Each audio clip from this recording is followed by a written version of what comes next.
Hello नमस्कार दोस्तों, मैं आपका स्वागत करता हूं। आशा करता हूं कि आप सभी लोग अच्छे होंगे।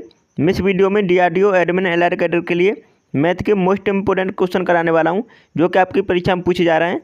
तो आपके एग्जाम में 75 क्वेश्चन पूछे जा रहे हैं, उनमें से मैथ के क्वेश्चन पूछे जा रहे हैं जो परीक्षा की दृष्टि से इंपॉर्टेंट है।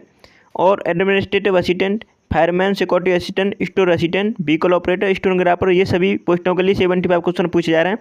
तो उनमें मैथ के क्वेश्चन भी आ रहे हैं। तो ये इंपॉर्टेंट क्वेश्चन है जो परीक्षा में पूछे जा रहे हैं, उन्हीं क्वेश्चनों को मैं आपको करा रहा हूँ। तो वीडियो को जरूर देखना, जिनका अभी एग्जाम होना बाकी है। अगर आपने अभी तक हमारा चैनल सब्सक्राइब नहीं किया तो प्लीज़ कर लीजिए और प्लीज़ वीडियो को लाइक कर दीजिएगा।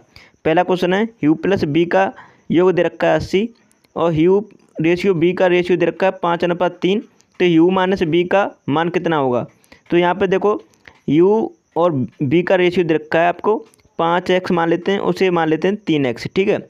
अब यहाँ पे 80 दे रखा है इनका योग, लेकिन हमारे पास योग कितना है इनका 5 और 3x कितना हो गया 8x। तो 8x की वैल्यू दे रखी है, ये 8x की वैल्यू दे रखी है हमारे पास 80। तो x की वैल्यू निकाल लेंगे तो कितना आ जाएगा 80/8, तो कितना आ जाएगा 10। अब 10 आ गया। अब हम अलग अलग संख्या निकाल लेंगे, तो मल्टीप्लाई करेंगे 5x में 10 का, उसके बाद 3x में, तो कितना आ जाएगा 50/30। अब हम यू माइनस बी करेंगे, तो ये यू माइनस बी तो कितना है 50-30 कर देंगे तो 20 आ जाएगा। तो यही हमसे पूछा था, 20 इसका करेक्ट आंसर आ गया। तो इसका फर्स्ट ऑप्शन इसका राइट आंसर हो जाता है। आशा करता हूँ समझ में आया होगा। अब नेक्स्ट क्वेश्चन का आंसर बताएंगे। दूसरा क्वेश्चन है, इसका जल्दी से कमेंट में आंसर बताओ। किसी वस्तु को 25% लाभ तथा 37.5% हानि पर बेचने से विक्रय मूल्य का अंतर 1250 रुपये है।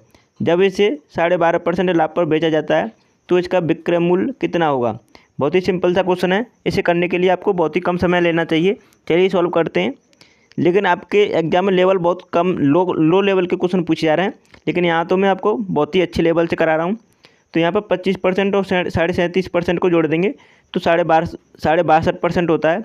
और ये 62% की वैल्यू दे रखी है आपको 1250 रुपये, क्योंकि अंतर है। तो अंतर हमारे पास इन दोनों का ही तो होगा, क्योंकि लाभ हो रहा है, इधर हानि हो रही है, तो दोनों का अंतर ही तो हुआ है जुड़ के।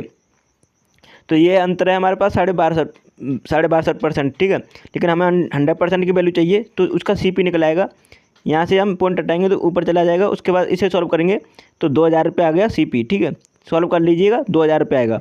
अब 2000 रुपये आ गया हमारे पास CP। 2000 रुपये की चीज़ पर हम 12.5% का लाभ लेना चाहते हैं। मतलब फ्रैक्शन वैल्यू क्या होती है 1/8। तो 8 पर हम 1 का लाभ लेना चाहते हैं, तो 9 की बेचेंगे, 8 की वस्तु को 9 की बेचेंगे। लेकिन हमारे पास 2000 की दे रखी है, तो यहाँ पे आप इसे सॉल्व करेंगे तो कितना आ जाएगा SP आ जाएगा आपका। आप इसे सॉल्व करेंगे तो 2250 आ गया। ठीक है। तो यही इसका करेक्ट आंसर है, यही आपसे पूछा था। तो विक्रय मूल्य कितना हुआ 2250। ठीक है, फोर्थ ऑप्शन इसका राइट आंसर हो जाता है। आशा करता हूँ आपको समझ में आ रहा होगा। तीसरे क्वेश्चन का आंसर बताएंगे अब। 49, 62, 37, 55 तथा x का औसत 53 है, तो x का मान कितना है? x का मान पूछा आपसे, तो x की वैल्यू निकालने के लिए क्या करना होगा आपको? तो ये कितनी संख्या है 1 2 3 4 5 संख्याओं का औसत दे रखा है 53। तो मल्टीप्लाई कर देंगे, मतलब 53 में तो कितना हो जाएगा, योग आ जाएगा इनका। तो 5 संख्याओं का योग आ गया, इसमें मल्टीप्लाई करेंगे तो कितना आ जाएगा 165। 53 में मल्टीप्लाई कीजिएगा, 53 में मल्टीप्लाई कीजिएगा 5 का, तो कितना आ जाएगा 165 नहीं आएगा। 53 का मल्टीप्लाई हम 5 में करेंगे तो कितना आ जाएगा 5 3 15 और 5 5 25, 25 और 1 26, 265 आ गया। 265 आ गया हमारे पास। ठीक है। तो 265 हमारे पास इनका योग आ गया। अब हम इन संख्याओं को जोड़ेंगे, कितनी हो रही हैं, इनको जोड़ेंगे 49 62, उसके बाद यहाँ पे 49 62 कितना हुआ 111, 37, उसके बाद 55, तो ये हो गया 203 प्लस x इक्वल टू दे रखा है हमारे पास 265। मतलब 203 प्लस x इक्वल टू दे रखा है 265। अब हम x इक्वल टू निकालेंगे तो कितना आ जाएगा 265 में से हम 203 माइनस कर देंगे तो कितना आ जाएगा, तो यहाँ पर 2 और उसके बाद 6 62 आ गया।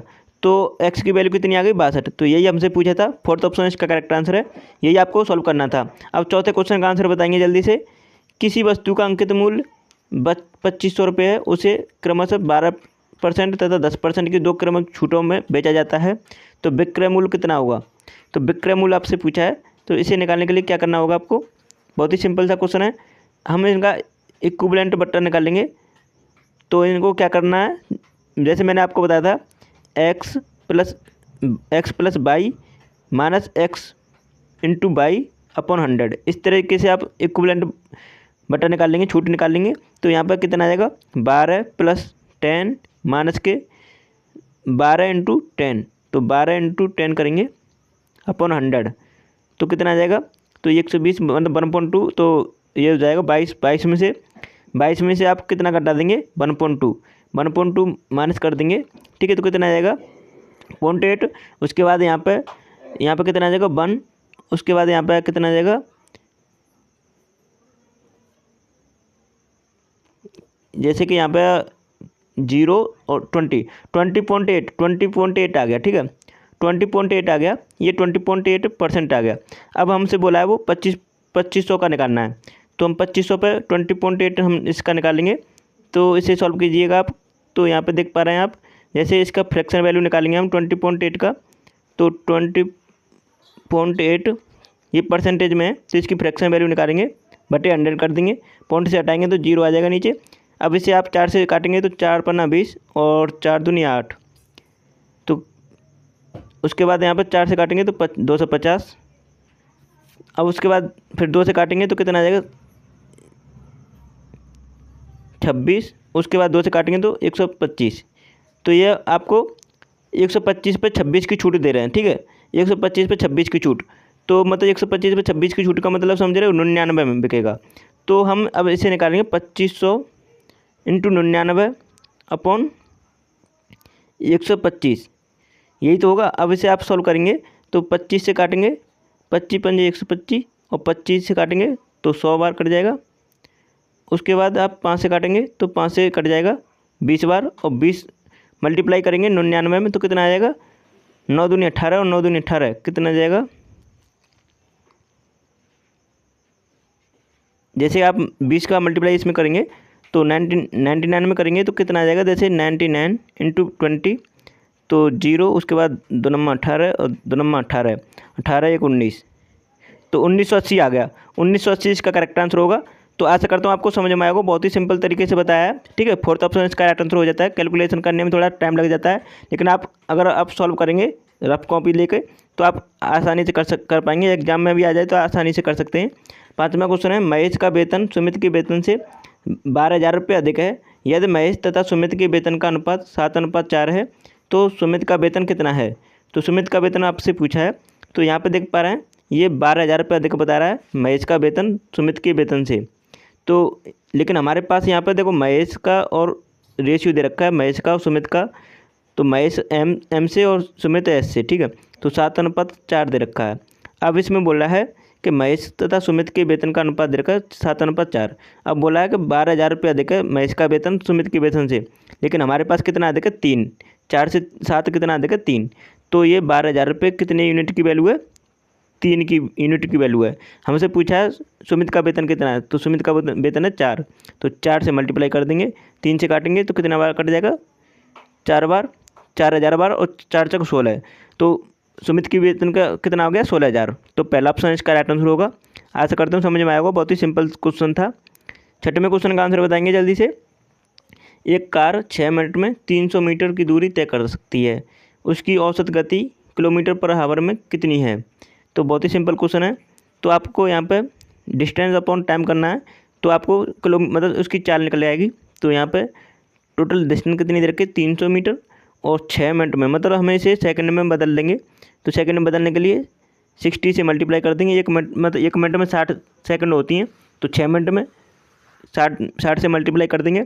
इनटू हमें क्या करना है km/h में हमें यहीं से चेंज कर लेना है, तो 18/5 से मल्टीप्लाई कर देते हैं। आप इसे आप सॉल्व करेंगे तो 6 से 6 × 30, 5 और 5 से 5 कट जाएगा, 6 से 3, तो कितना मतलब स्पीड आ गई उसकी 3 km/h आ गया, ठीक है। तो इसका राइट आंसर सेकंड ऑप्शन होगा। आशा करता हूँ समझ में आया होगा, बहुत ही सिंपल सा क्वेश्चन था। 7वें क्वेश्चन का आंसर बताएंगे जल्दी से। इस क्वेश्चन का आंसर बताइए। एक व्यक्ति अपने वेतन का 10% भोजन पर खर्च करता है, वह शेष भाग 20% ईंधन पर खर्च करता है। यदि उसके पास 4680 रुपये शेष हैं तो उसका वेतन कितना है। चलिए सॉल्व करते हैं। 100 था उसका वेतन मान लीजिए, ठीक है, 100% था, उसमें से 10% खर्च कर दिया तो 90% बचा। अब 90% का 20% ईंधन पर खर्च करता है, तो 90% का 20% निकालेंगे तो 18 मतलब खर्च कर देगा। तो 18 खर्च कर देगा तो कितना बचेगा, 90 में से 18 माइनस कर देंगे तो कितना बचेगा, तो 18 माइनस करने पर 72। अब 72% बचा, लेकिन हमारे पास वो बोला है कि 4680 रुपये बचा, तो ये 72% की वैल्यू है 4680 रुपये। ये चीज़ ध्यान देने वाली थी, 72 की वैल्यू है, लेकिन वो बोला उसका वेतन कितना था, हमने माना था 100, तो 100 से मल्टीप्लाई कर लेंगे। आप इसे सॉल्व कीजिएगा, तो करते हैं सॉल्व। कितने से कटेगा, 2 मतलब 4 से काटेंगे, 4 से काट के देखते हैं पहले। तो 4 से काटेंगे तो ये आ जाएगा 18 चौक 72, 18 मार कट जाएगा और ये कट जाएगा 4 एकन 4, 4 एकन 4, उसके बाद 2 और 4 सत्ते 28, तो 1170 बार कट गया। उसके बाद यहाँ पर 2 से काटेंगे तो 9 बार कट जाएगा, 2 से 50 बार।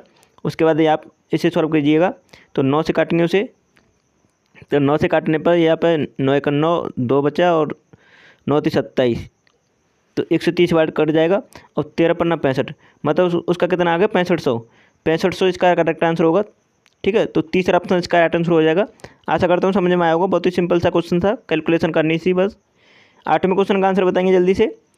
शांत जल में एक नाव की गति 8 किलोमीटर पर आवर है, यदि धारा की गति 2 किलोमीटर पर आवर है तो धारा के प्रतिकूल जाते हुए 2 घंटे में नाव की दूरी तय करेगी। कितनी दूरी तय करेगी ये आपको बताना है। तो सिंपल सा क्वेश्चन है, धारा के प्रतिकूल जाते हैं तो मतलब जैसे बोट इधर जा रही है तो मतलब धारा इधर बह रही है, तो ये दूसरे के विपरीत कार्य करेंगी, तो एक दूसरे के विपरीत करेंगे तो दोनों की चाल घट जाएगी। तो 8 में से हम कितना माइनस कर देंगे 2, तो 6 मतलब 6 किलोमीटर पर आवर की चाल से चलेगी और वो 2 घंटे में चल रही है, तो कितने चल जाएगी, 6 दूनी 12, मतलब 12 किलोमीटर चल जाएगी, ठीक है। तो 12 किलोमीटर इसका राइट आंसर होगा। 4th ऑप्शन इसका करेक्ट आंसर हो जाता है। आशा करता हूँ समझ में आ रहा होगा। 9वें क्वेश्चन का आंसर बताएंगे जल्दी से। 9वें क्वेश्चन का आंसर बताओ। 8 सोने के सिक्कों का औसत भार 20 ग्राम है, तो यहाँ पे आपको बताना चांदी के सिक्के 12 सिक्कों का औसत भार 35 ग्राम प्रति सिक्का है, और उसके बाद 20 सिक्कों के लिए प्रति सिक्का औसत भार कितना है। तो आपको पूछा है 20 सिक्कों का, मतलब 20 कौन से सिक्के हो गए, 8 सोने के और 12 चांदी के, 20 हो गए ना। अब इनका पूछा है तो 8 मल्टीप्लाई पहले तो उसमें करेंगे, इनका टोटल भार निकालेंगे 8 सिक्कों का, मतलब प्रत्येक औसत भार दे रखा 20, तो 8 सिक्कों का कितना हो गया 160, 8 दूनी 16, 160 हो गया। उसके बाद यहाँ पे 12 चांदी के सिक्के हैं तो 35 ग्राम दे रखा है औसत इनका, तो मल्टीप्लाई कर देंगे 35 से, तो कितना आ जाएगा, तो ये आ जाएगा 420 आ जाएगा। कितना आएगा, हाँ 420 आ गया। अब ये 420 आ गया, ठीक है। 35 दूनी 70, 35 एकम 35, उसके बाद कितना आ गया, तो ये हाँ 420 आ गया। अब इसे जोड़ देंगे टोटल योग को, कितना हो जाएगा 0, उसके बाद 8, उसके बाद 5, तो 580 आ गया।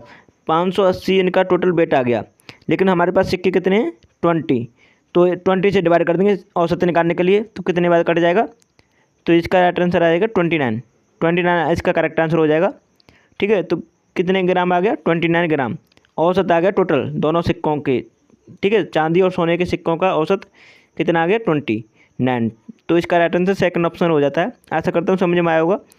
तो आपने अभी तक हमारा चैनल सब्सक्राइब नहीं किया तो प्लीज़ कर लीजिए, और प्लीज़ वीडियो को लाइक कर दीजिएगा। आपने हमारी ये वीडियो नहीं देखी तो इन्हें देख लीजिएगा, और एग्ज़ाम से पहले इन सभी वीडियो को देख कर जाना। तो चलिए वीडियो को यहीं समाप्त करते हैं। Thanks for watching my video.